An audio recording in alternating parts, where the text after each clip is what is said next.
잠언 27장 1절로 4절까지 말씀 우리 한 목소리로 합독하도록 하겠습니다. 너는 내일 일을 자랑하지 말라. 하루 동안에 무슨 일이 일어날는지 내가 알 수 없음이니라. 타인이 너를 칭찬하게 하고 내 입으로는 하지 말며 외인이 너를 칭찬하게 하고 내 입술로는 하지 말지니라. 돌은 무겁고 모래도 가볍지 아니하거니와 미련한 자의 분노는 이 둘보다 무거우니라. 부는 잔인하고 노는 창수 같거니와 투기 앞에야 누가 서리요. 아멘. 지금부터 한 3분 정도 후에 무슨 일이 일어날 줄 아시는 분 계십니까? 계시면 이상한 거예요. 그렇죠? 미래를 알 수 없습니다. 3분이 아니라 1분 후도 알 수 없는 게 우리 사람입니다. 이게 인간의 당연한 한계예요. 먹고 사는 문제나 죽고 사는 문제도 우리가 계산할 수 없고 예측할 수가 없습니다. 그냥 이것이 우리의 한계다. 이게 정확한 답이에요. 네, 1절에는 내일 일을 자랑하는 사람에 대해서 나옵니다. 그 영역이 마치 자기에게 있는 것처럼 말하는 사람에 대해서 이야기하고 있습니다. 우리 1절 말씀 다시 한번 같이 읽어보겠습니다. 너는 내일 일을 자랑하지 말라. 하루 동안에 무슨 일이 일어날는지 내가 알 수 없음이니라. 야고보서 4장 13절에 보시면 거기에도 내일 일을 자랑하는 사람에 대해서 이야기하고 있습니다. 그 사람이 뭐라고 하냐면 내가 저 나라에 내일 가서 1년 동안 일해서 엄청난 소득을 낼 것이다, 이렇게 얘기를 해요. 근데 이 이야기에 대해서 야고보 사도는 야고보서 4장 16절에 이렇게 이야기합니다. 우리 같이 한번 읽어보겠습니다. 이제 또 너희가 허탄한 자랑을 하니 그러한 자랑은 다 악한 것이라.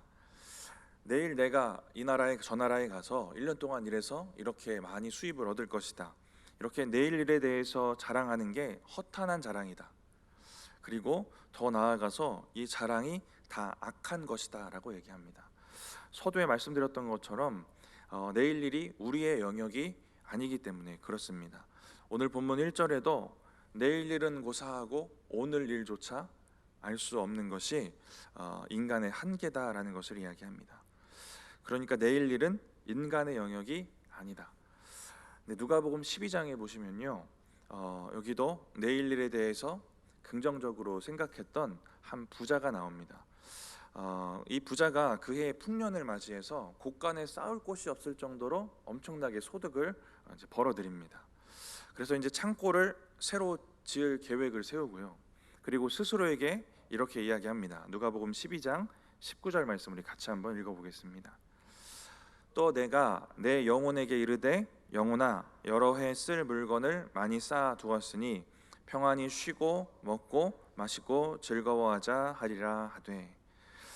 이제 여러 해 동안 쓸 만큼 풍족하게 수확하고 벌어들였기 때문에 이제 쉬고 먹고 마시면서 즐기자, 이런 내일 일에 대해서 자랑하고 긍정적으로 판단하는 얘기를 스스로 자신에게 이야기를 하고 있습니다. 근데 그랬더니 하나님이 이렇게 말씀하세요. 누가복음 12장 20절 말씀 우리 같이 한번 읽어보겠습니다. 하나님은 이르시되 어리석은 자여, 오늘 밤에 내 영혼을 도로 찾으리니 그러면 내 준비한 것이 누구의 것이 되겠느냐 하셨으니. 오늘 밤에 내 영혼을 도로 찾을 것이다. 이 부자는요, 자기가 그날 저녁에 죽을 것도 모르면서 내일과 몇 년 동안 먹고 살 것에 대해서 계획을 세우고 있습니다. 우리가 아무리 철저하고 치밀하게 계획을 짜고 또 우리에게 추진력 있게 일을 진행할 만한 그 능력이 있어도 내일 일이 어떻게 될지는 아무도 알 수 없는 것입니다. 우리가 수많은 지식이 있고 아무리 똑똑해도, 아니면 이 누가복음 12장의 부자처럼 몇 년 동안 먹고 살 만큼 부유한 부가 있어도 내일 일을 알 수 없는 것이 우리 인간의 한계다라는 것입니다. 내일 일은 하나님의 영역이다라는 것입니다. 그렇기 때문에 내일 일을 자랑하는 것은 하나님의 영역을 침범하는 교만이다라는 얘기입니다. 이 1절은 교만에 대해서 이야기를 하고 있습니다. 그런데 예수님께서 이 부자에 대한 이야기를 하신 후에 제자들에게 이 부자에 대한 이야기를 근거로 그러므로 하시면서 가르치시는 부분이 22절에 나옵니다. 우리 22절을 같이 한번 읽어보겠습니다. 또 제자들에게 이르시되 그러므로 내가 너희에게 이르노니 너희 목숨을 위하여 무엇을 먹을까 몸을 위하여 무엇을 입을까 염려하지 말라. 내일 일을 염려하지 말아라라고 얘기를 합니다. 근데 조금 이상한 건 뭐냐면요, 내일 일에 대해 교만하게 생각했던 부자의 이야기를 근거로 너희도 내일 일을 알 수 있다고 교만하지 말아라 이런 가르침을 주시는 게 아니라 내일 일을 염려하지 말라고 합니다. 내일 일에 대해서 아는 척하는 것이 아니라 내일 일이 어떻게 될지 몰라서 불안하다라는 것에 대해서 이야기하고 계세요. 근데 이 염려랑 자랑하는 거는 상당히 다른 감정 아니겠습니까? 내일 일이 걱정되는 사람이랑 내일 일이 잘 될 거라고 자랑하는 사람이 가진 감정은 다른 게 분명합니다. 근데 예수님이 이 두 가지를 동일선상에 놓고 이야기하고 계시는 것은 이 가치관과 그 신앙의 바탕이 동일하기 때문에 그렇습니다. 오늘 본문 1절에 내일 일을 자랑하는 사람, 그리고 누가복음 12장에 내일 잘 먹고 잘 살 수 있을 것이다 라고 스스로 자기의 죽음도 모르고 계획을 세웠던 이 부자는 세상의 가치에 매여 있는 사람입니다. 그런데 내일 무엇을 입을지 먹을지 염려하는 것 또한 세상의 가치에 매여 있는 것이다 라는 것입니다. 그래서 이것을 동일한 선상에 두시고 하나님께서 가르침을 주시는 것입니다. 그렇다면 어떻게 살라는 것인가? 더 나은 가치를 위해서 살라는 것입니다. 제자들에게 그러므로 염려하지 말아라 이 말씀을 주시기 전에 부자에 대해서 이렇게 정리해 주세요. 누가복음 12장 21절 말씀 우리 같이 한번 읽어보겠습니다. 자기를 위하여 재물을 쌓아두고 하나님께 대하여 부여하지 못한 자가 이와 같으니라. 이게 어리석은 사람이다라는 것인데, 이 어리석은 부자처럼 자기를 위하여 재물을 쌓아두지 말라는 것이고, 자기를 위해서가 아니라 하나님을 위해서, 세상의 가치가 아니라 하늘의 가치를 위해서 살라고 가르쳐 주시는 것입니다. 우리가 하나님의 가치에 매여서 살아가게 되면 어떤 그 두 가지 극단의 감정도 우리가 치우치지 않게 되는 것입니다. 내일 일 때문에 우리가 자랑하는 감정에 치우치지도 않는 것이고, 내일 일 때문에 염려하는 감정에도 치우치지 않게 되는 것입니다. 그냥 이 세상의 일, 세상의 필요는 하나님이 필요에 따라 주시는 것이구나, 이 믿음이 생겨지는 것입니다. 이렇게 사는 것이 하나님에 대하여 부유한 사람이다라는 것입니다. 자기가 가진 것을 가지고 미래를 위해 쌓는 게 아니라 하늘에 쌓는 사람, 이러한 삶이 저와 여러분 가운데 있기를 원합니다. 그래서 하나님을 부유하게 하는 사람은 이 누가복음 이야기를 좀 끝까지 추적을 해보면요, 31절에 이렇게 이야기를 하고 있습니다. 이렇게 살아가는 사람이 하나님을 부유하게 하는 사람, 하늘의 가치를 가지고 사는 사람입니다. 누가복음 12장 31절 우리 같이 한번 읽어보겠습니다. 다만 너희는 그의 나라를 구하라. 그리하면 이런 것들을 너희에게 더하시리라. 물질이라는 세상의 가치에 매여서 내일 일을 자랑하지도 말고 염려하지도 말고 그냥 오직 하나님의 나라와 의를 구하는 삶을 살라는 것입니다. 누가복음 12장 이 이야기에는 구체적으로 이러한 삶을 예를 들어서 얘기를 하고 있어요. 33절입니다. 누가복음 12장 33절 같이 한번 읽어보겠습니다. 너희 소유를 팔아 구제하여 낡아지지 아니하는 배낭을 만들라. 곧 하늘에 둔 바 다함이 없는 보물이니 거기는 도둑도 가까이 하는 일이 없고 좀도 먹는 일이 없느니라. 구제를 이야기합니다. 하나님의 나라와 의를 위해서 사는 삶이 여러 가지 모양이 있겠지만 성경 곳곳에 강조되고 있는 것이 바로 이 구제입니다. 부자는 자기를 위하여 자기 창고를 만들고 자기 것을 거기에 쌓습니다. 그런데 33절 읽었던 말씀에는 구제가 하늘에 썩어지지 않는 보화를 쌓는 것이다 라고 이야기하고 있는 것입니다. 이처럼 세상의 가치가 아니라 하나님의 가치를 위해서 살아가는 것입니다. 이것을 우리가 오늘 본문을 통해 교훈 삼을 수 있는 것입니다. 잠언 27장 오늘 본문 1절 말씀과 누가복음 12장 말씀을 통해 우리가 결론적으로 알 수 있는 게 무엇이냐면 내일 일은 모른다라는 겁니다. 그런데 내일을 어떤 믿음으로 살아야 되는지는 우리가 알 수 있다 이것입니다. 하나님 나라와 의를 구하는 믿음으로 살아가는 것입니다. 근데 문제는 뭐냐면 우리에게 주어진 내일이 세상적으로 생각했을 때 어떤 내일이 올지 이걸 아무도 모르기 때문에 또 거기서 찾아오는 불안이 우리에게 있는 것입니다. 3분 후, 1분 후의 일도 우리가 모르니까요. 예수님이 말씀하시고 그 말씀에 순종했던 제자들이 결국 만난 게 풍랑이었고, 시편 23편을 보시면 목자이신 주님을 잘 따라가는데 사망의 음침한 골짜기를 만난다고 나옵니다. 근데 중요한 건 그 풍랑 속으로 우리 주님이 오시지 않습니까? 그리고 목자이신 주님의 그 지팡이와 막대기가 나를 지키고 인도하시지 않겠습니까? 우리는 이 믿음을 붙잡고 우리에게 주어진 내일이 어떤 내일이어도 함께 하시고 지키시고 풍랑이어도 찾아오시는 우리 주님과 함께 하나님을 부요하게 하는, 하늘의 보화를 쌓으며 하늘의 가치를 향해 살아가는 삶을 살아가면 되는 것입니다. 한 가지만 조금 더 생각해 보면요, 조금 더 나아가서 오늘 부자나 오늘 본문 1절에 나온 사람은 이 세상의 것에 대한 내일을 얘기를 하고 있어요. 그런데 하나님의 일에 대한 내일, 이 부분도 동일한 믿음으로 잘 지켜가시기 바랍니다. 내일을 하나님의 나라를 위해 살겠다는 이 믿음의 다짐이 있어도 그 일을 이뤄가는 가운데 오늘 말씀을 통해 나눴던 비슷한 교만과 그런 것들이 틈탈 수 있다라는 것입니다. 그래서 사도 바울은 하나님의 나라와 의를 위해 사역을 이제 계획을 계속 세우긴 하는데 이런 얘기를 해요. 고린도전서 4장에 이렇게 얘기합니다. 주께서 허락하시면, 이 사역에 대한 내일도 주님께 있다라는 분명한 믿음의 고백이 있습니다. 야고보 사도도 야고보서 4장 아까 읽었던 그 말씀 그 뒷부분에 이렇게 얘기합니다. 주님의 뜻이면 우리가 살기도 하고 주님의 뜻이면 내가 이것도 하고 저것도 하리라. 하나님의 뜻과 하나님의 나라, 하나님의 일을 위한 그 계획, 그것에 대한 내일도 하나님의 영역이고 하나님께 겸손히 맡겨드려야 한다라는 것입니다. 하나님의 일에 있어서도 동일하게 우리의 한계를 인정하고 하나님께 내일을 내어드리는 것입니다.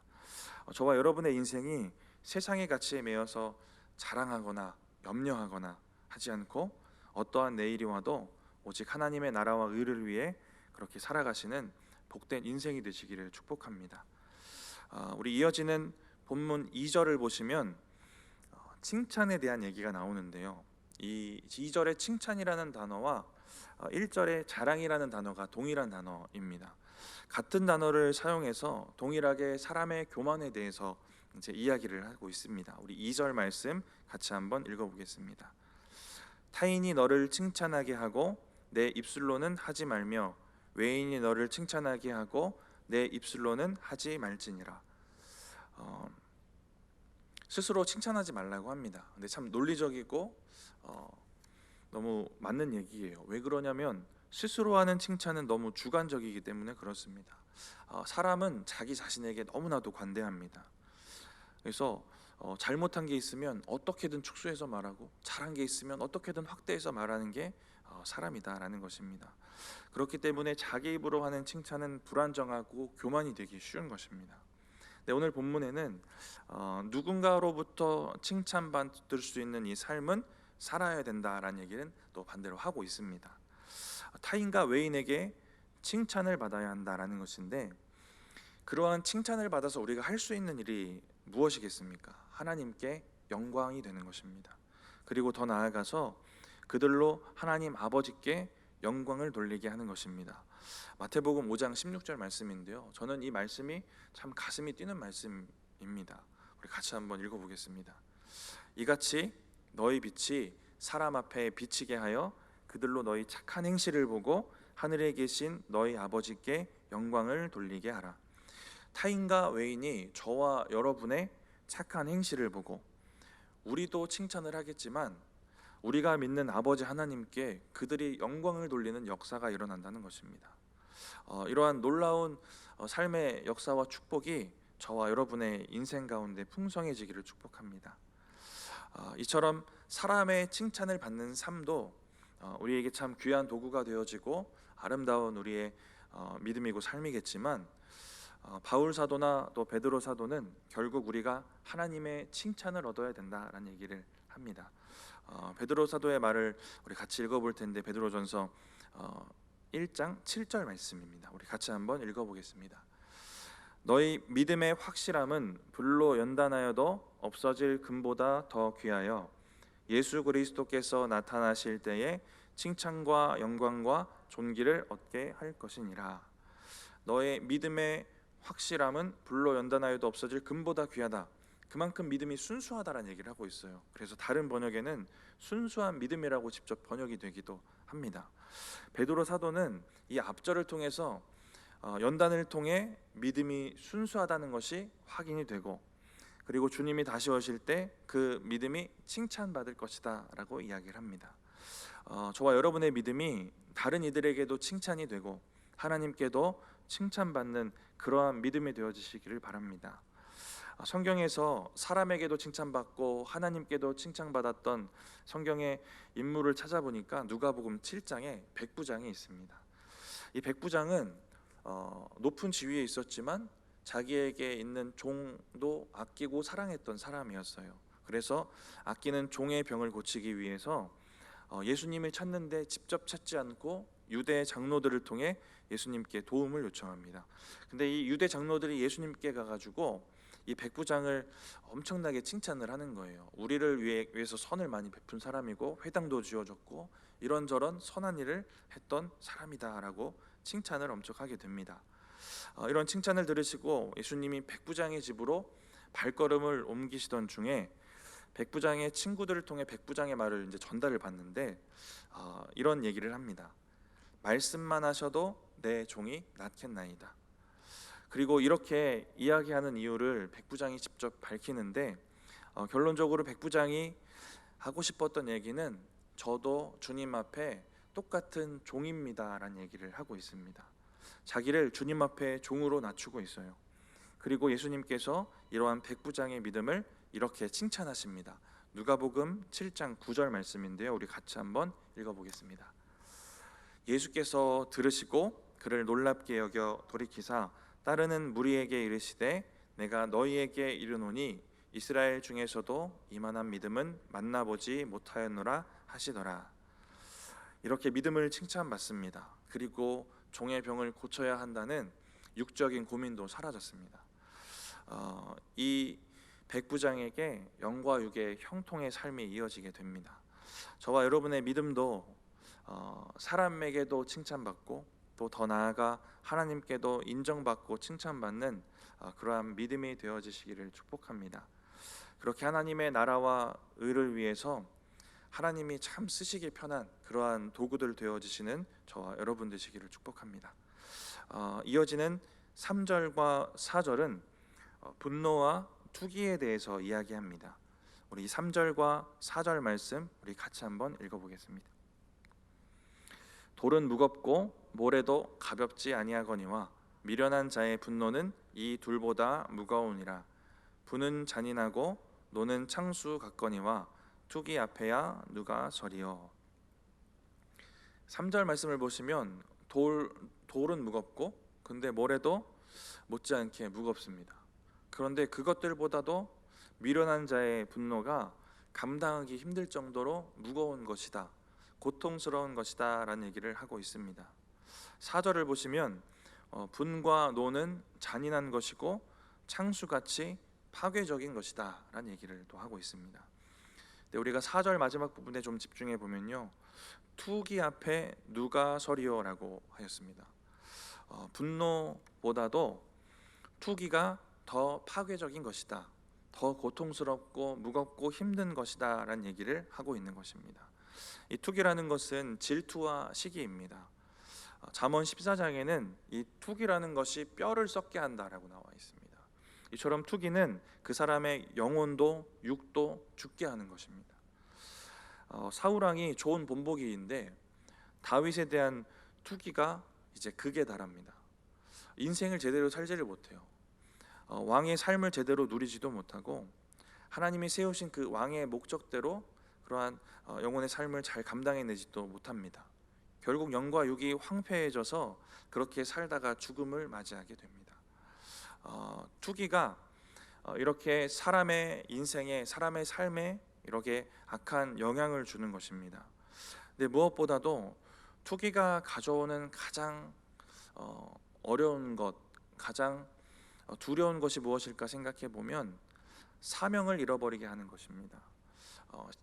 실화인지는 모르겠는데요. 제가 이런 이야기를 하나 찾았는데, 한 선교사님이 척박한 선교의 현장에서도 신실하게 사역을 감당하고 계셨다고 합니다.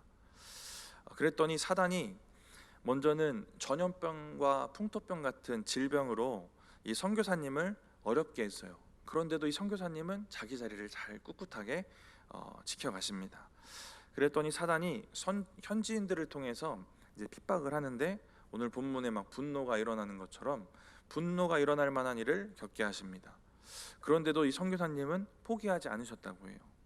근데 그러던 어느 날 이 선교사님이 길을 가다가 기독교 신문을 하나 발견을 하는데, 그 기사 중에 한 기사를 읽다가 이제 선교를 포기하고 선교지를 떠났다라는 얘기가 있어요. 그 기사가 어떤 기사였냐면, 본국에 있던 선교사님의 친구 목회자가 선교부의 고위직에 앉게 되었다라는 내용이었습니다. 이 선교사님은 선교지에서 이렇게 어렵게 고생하는 자기 대신에 본국에서 편하게 있는 친구가 높은 자리에 앉았다는 이 사실에 투기의 마음이 생겨서 선교지를 떠나게 된 것입니다. 사단도 이런 방법 저런 방법으로 괴롭혔지만 하지 못했던 일을 무엇이 하고 있냐면 이 투기라는 마음이 하고 있는 것입니다. 투기의 마음이 우리에게 하는 일 중에 가장 두려운 것이 이런 부분인 것 같습니다. 사명을 잃어버리는 것.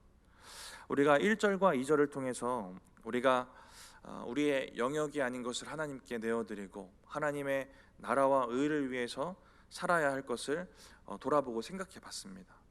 그런데 우리 안에 생기는 투기가 우리가 그렇게 살겠다고 결단한 우리의 마음을 흔들어 놓기도 하는 것입니다.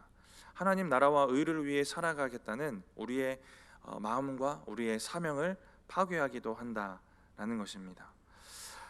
이 말씀을 이렇게 묵상해 가다가 이 투기의 마음이 틈타지 않으려면 어떻게 해야 될까? 이 질투가 안 생기려면 어떻게 해야 될까라는 생각을 좀 해봤어요. 나의 삶, 나의 영혼, 나의 인생, 나의 것에 우리가 자족할 수 있으면 되지 않을까라는 생각을 하게 되었고요. 그러다 결국 다다른 것이 우리 예수님의 십자가입니다. 십자가를 바라보면 되는 것입니다. 예수님의 십자가가 우리의 가치 아니겠습니까? 이 가치가 어떤 가치냐면 누구보다 클 수도 없고 작을 수도 없는 가치입니다. 죽을 수밖에 없는 죄인이라는 본질은 여전하고, 그런데 예수님의 목숨값이라는 것이 우리에게 주어졌습니다. 그렇기 때문에 높을 수도 없고 낮을 수도 없는 것, 그래서 나보다 낮은 자리에 있다고 내가 무시할 수도 자랑할 수도 교만할 수도 없고, 나보다 높은 자리에 있다고 시기하고 투기하고 질투할 수도 없는 것입니다. 십자가의 가치를 가진 여러분은 여러분의 심령에 십자가를 밀어내고 투기나 죄악된 다른 마음들이 틈타지 아니하도록 우리 예수 그리스도의 십자가를 굳게 잡고 살아가시기를 바랍니다. 거기에 여러분의 온 열정과 에너지를 쏟으시기를 바라요. 시편에 주의 집을 위한 열성이라는 말씀이 나오는데, 이 열성이라는 단어와 투기가 동일한 단어입니다. 이 열성처럼 이 큰 에너지, 투기처럼 강력한 에너지, 투기와 같이 강력한 에너지를 우리는 하나님의 집을 위해, 하나님의 나라와 의를 위해 사용할 수 있는 것입니다. 말씀을 마치면서요, 어떠한 내일이 와도 오직 하나님의 나라와 의를 위해 또 이웃으로부터 칭찬받고 하나님으로부터도 인정받고 칭찬받는 그 믿음으로 그렇게 하나님의 나라와 의를 위해 열성을 다해 살아가시는 저와 여러분들 되시기를 축복합니다. 잠깐 기도하겠습니다. 하나님, 오늘 잠언의 말씀을 통하여 하나님 우리가 정말 무엇에 매여 살아가야 할지를 돌아보게 하시니 감사합니다. 하나님, 내일 일 그리고 우리의 자랑, 우리가 받는 칭찬들 하나님 모두 우리의 영역이 아닌 줄 믿습니다. 하나님의 것들, 하나님의 영역인 것들 주님 앞에 겸손히 내어놓고 하나님을 위해 오직 그렇게만 살아갈 수 있는 우리의 믿음이 되어질 수 있도록 주님 붙잡아 주시옵소서. 하나님, 분노와 또 투기와 또 여러 가지 악한 감정들에 쌓여서 하나님을 놓치는, 하나님의 사명을 내려놓는 그러한 일들이 없게 주님 도우시고, 오직 하나님의 나라를 위해 선하게 살아갈 수 있도록, 열성으로 살아갈 수 있도록 주님 도우시고 함께하여 주시옵소서. 하나님, 우리의 심장에 예수 그리스도의 십자가가 있는 줄 믿습니다. 이 십자가를 붙잡고 늘 주를 위해 사는 우리의 인생이 되어질 수 있도록 주님 함께하여 주시옵소서. 감사합니다. 예수님의 이름으로 기도드립니다. 아멘.